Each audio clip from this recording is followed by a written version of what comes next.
মার্কিন president Donald Trump ভেনেজুয়েলার অভ্যন্তরে গোপন অভিযান পরিচালনার জন্য সিআইএ-কে অনুমতি দিয়েছেন।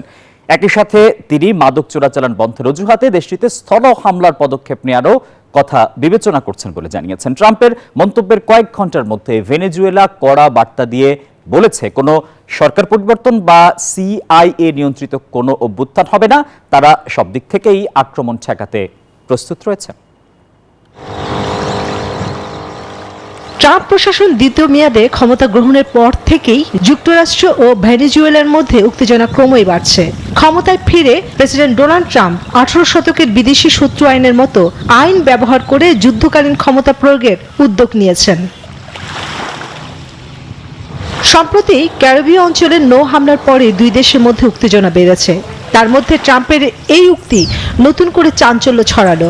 বুধবার ওভাল অফিসে ভেনেজুয়েলার সিআইএ কার্যক্রম নিয়ে মার্কিন প্রেসিডেন্টকে সরাসরি প্রশ্ন করেন সাংবাদিকরা। ট্রাম্প ঘুরিয়ে উত্তর দিলেন, অস্বীকার করেননি। ওদের স্বপ্ন পূরণে পাশে থাকতে পেরে আমরা গর্বিত।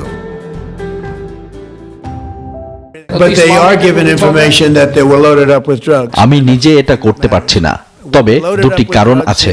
প্রথমত, ভেনেজুয়েলা তাদের কারাগারগুলো খালি করে সব বন্দীকে যুক্তরাষ্ট্রে পাঠিয়েছে। দ্বিতীয়ত, অনেক মাদক আসে ভেনেজুয়েলা থেকে, বিশেষ করে সমুদ্রপথে। স্থলপথেও বিপত্তি ঘটছে।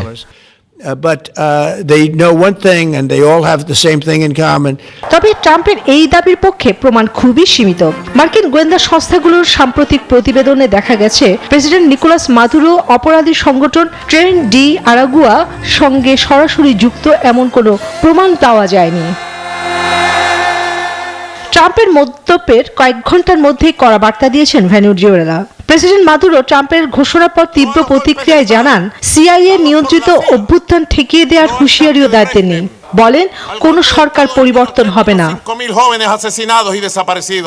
বিশ্লেষকদের মতে ভেনেজুয়েলার সিআইএ অভিযানের অনুমোদন ট্রাম্পের গোপন সামরিক পরিকল্পনার ইঙ্গিত বহন করছে, যেখানে প্রকাশ্যে তিনি শান্তির বার্তা দিলেও গোপনে আরো কঠোর পদক্ষেপের প্রস্তুতি নিচ্ছেন। চন্দ্রা, নিউজ 24।